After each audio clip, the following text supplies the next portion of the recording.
Hey everyone, and welcome back to the channel.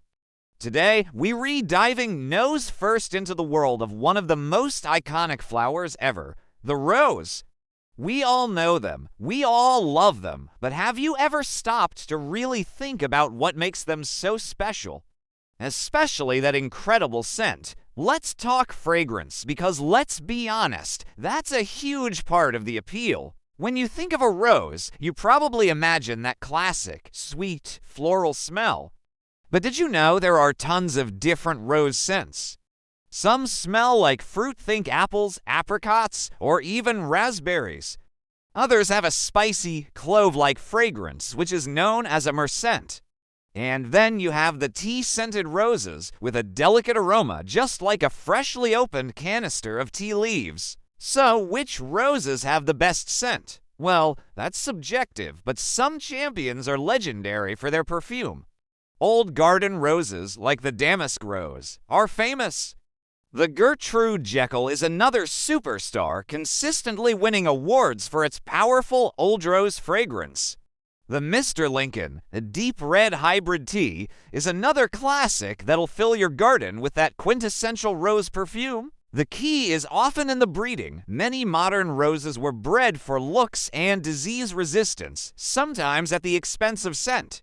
But thankfully, many breeders are now bringing that glorious fragrance back to the forefront. The history of the rose is as rich and layered as its petals. These flowers have been around for an incredibly long time. We're talking fossils that are 35 million years old. Ancient civilizations like the Romans were obsessed with them. They used roses for everything: perfume, confetti at parties, medicinal purposes, and even as a source of food. Cleopatra famously filled her rooms with rose petals to seduce Mark Antony. Throughout history, roses have symbolized love, beauty, war, and politics. The War of the Roses in England was literally named after the White Rose of York and the Red Rose of Lancaster. It's amazing how this one flower has woven itself so deeply into human culture across the globe. So, what makes the perfect rose? Is it the color, the shape, the size, or the scent?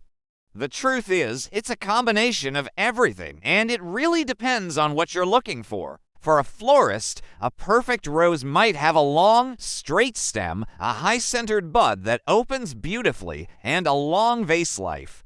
For a gardener, it might be a bush that is resistant to black spot and produces a continuous flush of blooms all season long. And for many of us, the perfect rose is simply the one that stops you in your tracks, makes you lean in for a deep sniff, and brings a smile to your face. The classic rose form we often picture is the hybrid tea, with its elegant, spiraled center and one bloom per stem. But there are so many other forms. Floribundas produce clusters of flowers, giving you a massive color impact.